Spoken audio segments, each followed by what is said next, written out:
the second use of the term flight to quality, and that was when Mohammed El-Arian came on CNBC and said people are preferring Bitcoin as a flight to quality over these other assets like bonds, right? And so this is getting very, very dangerous now. This is getting extremely dangerous for the retail person.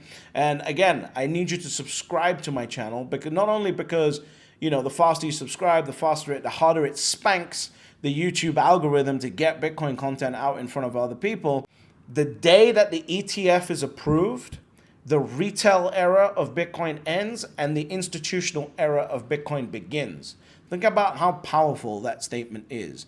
And that's what's coming up here. And you're seeing it now with all these funds and all these asset managers figuring out how they're actually going to sell this asset to their clients. BlackRock's calling it a flight to quality. Fidelity's calling it exponential gold. There's a bunch of other people, you know, calling it their own thing. And so, you know, like MicroStrategy, right? Bitcoin is digital real estate. That's a very powerful thing to say, considering that, you know, a company that wants to divest its or, you know, wants to invest its cash flows can invest in commercial real estate, right? And can buy commercial real estate. So MicroStrategy is using the digital real estate argument to make the bridge for their shareholders, that when they buy Bitcoin, they're buying a new version of real estate. Obviously, if you don't know what MSTR is, MicroStrategy is the first company to decide to adopt a Bitcoin standard on their treasury. So they basically put a bunch of their treasury, I think it was like 90% of it, into Bitcoin as a treasury asset. And then they have proceeded over the next few years to figure out how to generate more either liquidity through sales, through cheap debt borrowing, through selling their own stock to acquire more Bitcoin and put it onto the balance sheet. So at this point, MicroStrategy, you know, is trading not only because of the data analytics business that they have, but the valuation is also based on the value of the underlying Bitcoin that they have. So it was a smart move done by the then CEO, Michael Saylor, and he's done an amazing job, and I think he'll be going down in history as one of the smartest men in modern history when it comes to value creation for his shareholders.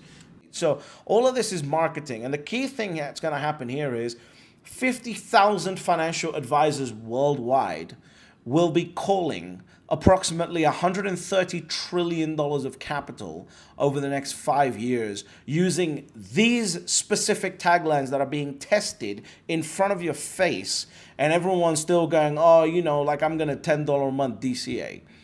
You're going to miss the boat here if you don't start taking this thing seriously. And that's what's going on here. Bitcoin is a flight to quality, right? That is, you can imagine, right? They're going to call up their clients. They're going to say, hey, we think Bitcoin's a new flight to quality and we think you should get an allocation to that. And what do you think someone that's given BlackRock $5 billion out of their out of their $11 trillion is gonna say to that? You think they're going to say no? You think they're going to say no when the person who's responsible for making you as rich as you are calls you and says, hey, we think Bitcoin is a flight to quality. I want you to get an allocation to it. The capital is going to start moving faster and faster and faster, especially as years go on and performance numbers of the funds and everything else start coming out. And remember, this is not a small amount of money. There is up to $130 trillion of assets under management just in the top 500 asset managers, all of which will look towards BlackRock, Fidelity, et cetera, to guide which way which way they speak to their clients. So this is being tested right now in front of you. And you need to start taking this seriously. If you care about people, you need to start telling them. If you are worried about people not getting into Bitcoin, this is the moment where you're going to have, like, we're reaching the precipice here. And what comes next is you falling down the waterfall. That's it. And yes, I think it's extremely important that you get to 1 Bitcoin, because the way that the price of Bitcoin moves is tighter than anything else in any other asset class that we've ever seen. So the very, very important thing to understand, as I just quit all of these things that are pinging on my laptop here, the very, very important thing to understand where this came from. Where did the idea of a bull market multiple came from? I don't think anyone was saying it before I started saying it. People were talking about price multiples because it's in the market. But the idea of a bull market multiple came from Bank of America releasing a piece of research in the height of the last bull market. And basically what they said, I'm going to read from it here. Basically what they said is, if you have $93 million, you may be able to boost Bitcoin's price by 1%. What do they mean by that? What they mean is the price of Bitcoin, and in this scenario, they're accounting for it not in the individual Bitcoin, but the market cap. So this research was released when the market cap of Bitcoin was around $1.1 trillion. And they said that $93 million of injection, $93 million of buying, could move the price, the market cap of Bitcoin by 1% of 1.1 trillion dollars, which is $11 billion. So $93 million in means an $11 billion explosion in the market cap of Bitcoin. So what does that mean? That means that Bank of America was comfortable to put out there that in their research that they feel that a $1 into Bitcoin was moving the price by $118 to the upside. Right now, of course, this doesn't account for certain things on the short side of the market, etc., etc. But this is extremely important and impressive. To put it into perspective, they also said that it would take 20 times that amount of money to move the market cap of gold by 1%. Right? This is unbelievable. We've never experienced anything like this at all. This is why you wake up sometimes and the price of Bitcoin has jumped $1,500 or $1,000, et cetera, because it's only taking a small amount of capital to move the overall market cap. Now, I've been saying this for a while, and people keep saying yes, no, and et cetera, but the one thing I am happy about is that more people seem to be understanding this, and it keeps getting proven over and over again. You might be thinking, oh, British Hodl is just a YouTuber saying this. It's being proven in front of your eyes. All you got to do is look.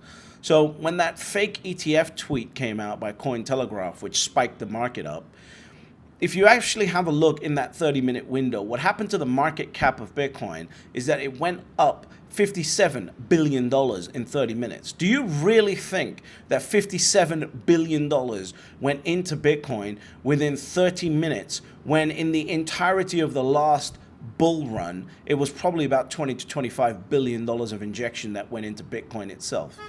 I don't think so. I don't think $57 billion went in. In fact, when you look at the data, it's hard to tell how much capital exactly went into Bitcoin, but I would assume, based on everything that I've read, that it's sub of $1 billion in actual cash, right? Sub $1 billion.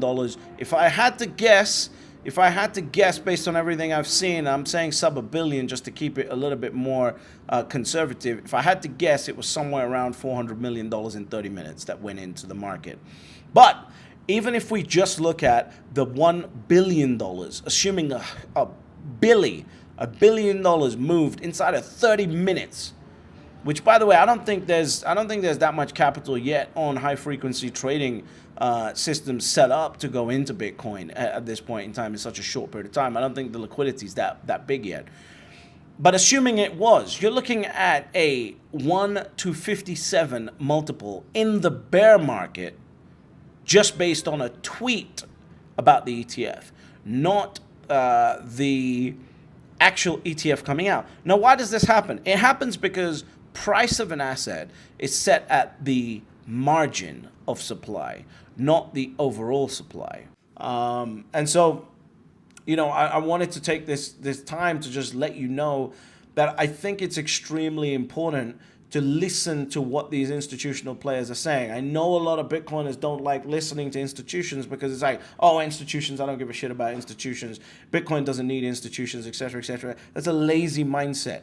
If you think that Larry Fink is an absolute idiot, he's not, right? To be able to run an $11 trillion asset management firm, you can't be an idiot, right? It's just extremely arrogant to say Larry Fink is an idiot. He's probably got more people with more brain power than you and I and everyone else on Bitcoin Twitter working to figure out exactly what Bitcoin is and how it's going to work. So the point I want to make here is that the marketing taglines are emerging. It's extremely important that you get your position secured.